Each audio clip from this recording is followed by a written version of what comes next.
밥 한 숟가락 더 먹이려고 따라다녀보고 김에 싸주고 치즈도 올려줬는데 이제 그것도 안 먹고 뱉어버립니다. 내가 뭘 잘못하고 있나? 우리 아이가 어디 아픈 건 아닐까? 저도 그 마음 너무 잘 알아요. 저희 아들도 정말 안 먹는 아이였거든요. 그래서 오늘은 밥 안 먹는 아이 대처법을 주제로 구체적인 솔루션을 알려드리려고 해요. 제발 며칠 해보고 우리 애는 안 돼 하고 자책하거나 포기하지 마세요. 꾸준히 하다 보면 아이와 덜 싸우면서 건강하게 이 시기를 지나갈 수 있습니다. 그럼 바로 시작하겠습니다. 부모가 흔히 하는 실수. 숫자에 너무 집착하지 않기. 처음 어린이집에 보낸 부모님이 죽을 몇 미리 먹었냐고 물어보더라고요. 분유도 아니고 어린이집에서 이유식을 줄 때 양을 측정해서 먹이지 않아요. 초보 부모일수록 숫자에 집착을 하게 됩니다. 이 정도면 많이 먹는 건가요? 하고 자꾸 남에게 묻지 마시고 우리 아이가 배고플 때 하는 행동, 배부를 때 하는 행동을 잘 파악하는 것이 중요합니다. 어른도 어떤 날은 입맛이 없고 또 어떤 날은 많이 먹잖아요. 아이들도 그래요.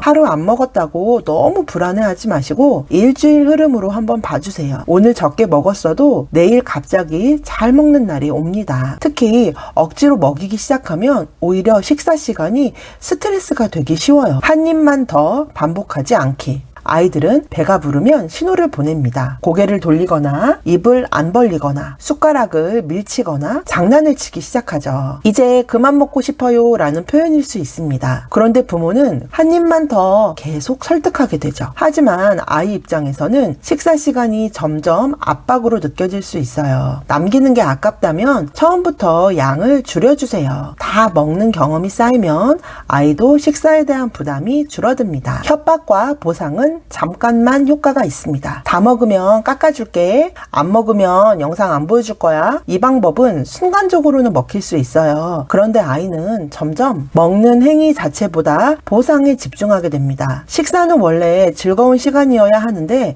점점 의무처럼 느껴질 수 있죠. 잘 먹는 것보다 중요한 건 먹는 시간을 편안하게 기억하는 겁니다. 현실적인 솔루션. 완벽한 무염에 집착하지 않기. 무염으로 계속 가야 하나? 부모님들 정말 많이 고민하시죠? 그런데 현실적으로 유아식으로 넘어가면 약간의 간은 들어갈 수밖에 없습니다. 중요한 건 완전 무염이 아니라 너무 자극적인 맛에 익숙해지지 않는 거예요. 어른들이 먹는 음식보다 조금 싱겁게 같이 먹을 수 있는 식단으로 가는 게 오래 지속할 수 있습니다. 어린이집에 도시락을 싸서 보낼까 하는 부모님도 계신데요. 저는 단체 생활을 시작했다면 어린이집 규칙을 따르는 것이 좋다고 생각해요.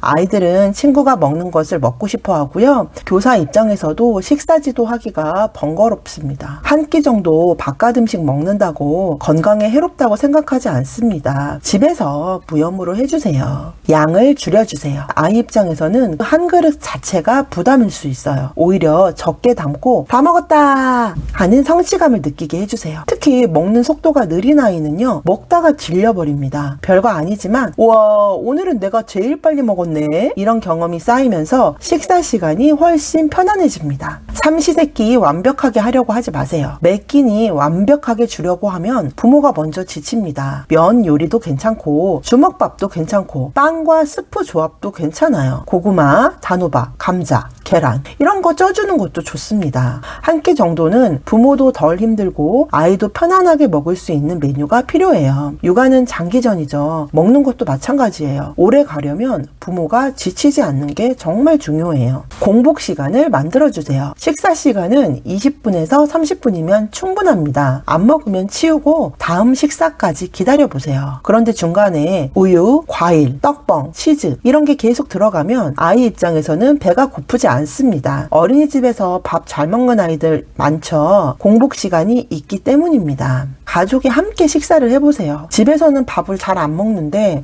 어린이집에서 잘 먹는 아이들도요. 친구들이 먹으니까 그 모습을 따라서 먹는 거예요. 가정에서도 아이만 따로 먼저 밥을 먹이지 마시고 가족이 함께 식사를 해보세요. 확실히 더 잘 먹습니다. 한 번 거절했다고 끝난 게 아닙니다. 아이들은 낯선 음식을 원래 경계합니다. 새로운 식재료를 10번 이상 봐야 먹을 수 있다고 하더라고요. 어른들도 낯선 음식 거부하는 좋아하는 사람 많잖아요. 어린이집에 브로콜리 샐러드가 나왔는데요. 낯선 음식을 처음부터 잘 먹는 아이는 별로 없어요.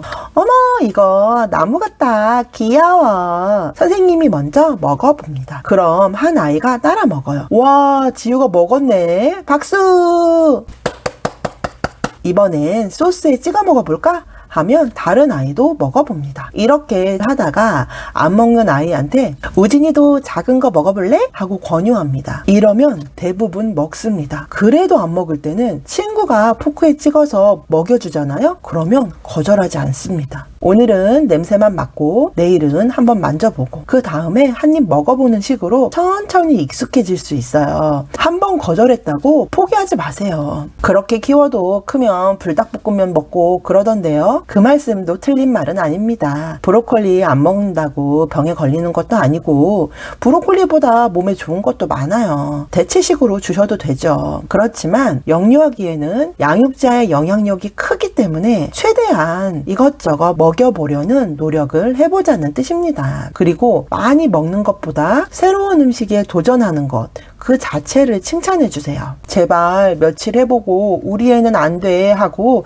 자책하거나 포기하지 마세요. 꾸준히 하다 보면 아이와 덜 싸우면서 건강하게 이 시기를 지나갈 수 있습니다. 밥태기가 오는 이유, 아이가 갑자기 잘 안 먹으면 어디가 아픈가 걱정하는데 실제로는 성장 속도 변화 때문입니다. 돌 전에는 몸이 급격하게 성장하기 때문에 영양분이 많이 필요해서 잘 먹은 거예요. 지난 1년 생각해보면 폭풍 성장했잖아요. 돌이 지나면 성장 속도가 상대적으로 만만해집니다. 몸을 움직일 수 있게 되면서 놀이와 활동에 더 관심이 많아지고 식욕은 들쑥 날쑥 하기 시작하죠. 예전만큼 안 먹는 게 오히려 자연스러운 변화예요. 게다가 이 시기에는 어금니가 나기 시작하면서 씹는 게 불편하기도 합니다. 또 하나 중요한 변화가 있습니다. 바로 내가 할래 자율성이 커지면서 먹여주는 걸 거부하기 시작해요. 그래서 식사량보다 스스로 먹어보려는 경험이 더 중요합니다. 생후 24개월 전후 이 시기엔 자기 주장이 정말 강해집니다. 어제 잘 먹던 걸 오늘은 안 먹고 흰 밥만 먹겠다고 하고 국물만 먹는 모습도 흔합니다. 이 시기의 아이들은 얼마나 먹느냐보다 내가 선택한다, 이것을 중요하게 생각합니다. 그래서 큰 거 먹을래, 작은 거 먹을래, 한 개 먹을래, 두 개 먹을래, 이런 식으로 선택권을 주면 완강한 거부가 줄어드는 걸 볼 수 있어요. 아래 증상이 함께 있다면 단순한 밥태기가 아닐 수 있습니다. 체중이 감소한 경우, 성장이 정체되고 있는 경우, 기운이 없는 경우, 삼키기 어려워하는 경우, 특정한 질감을 극단적으로 거부하는 경우, 반복적으로 구토를 하는 경우, 음식 자체에 대한 어떤 공포 반응이 있는 경우, 이런 경우에는 전문가 상담을 꼭 받아보시는 걸 추천드립니다. 아이가 안 먹으면 결국엔 부모도 지쳐서 요리하기도 싫어지죠. 시중에 파는 걸 사주면 잘 먹을까 싶어서 사봤는데 그것도 별로죠.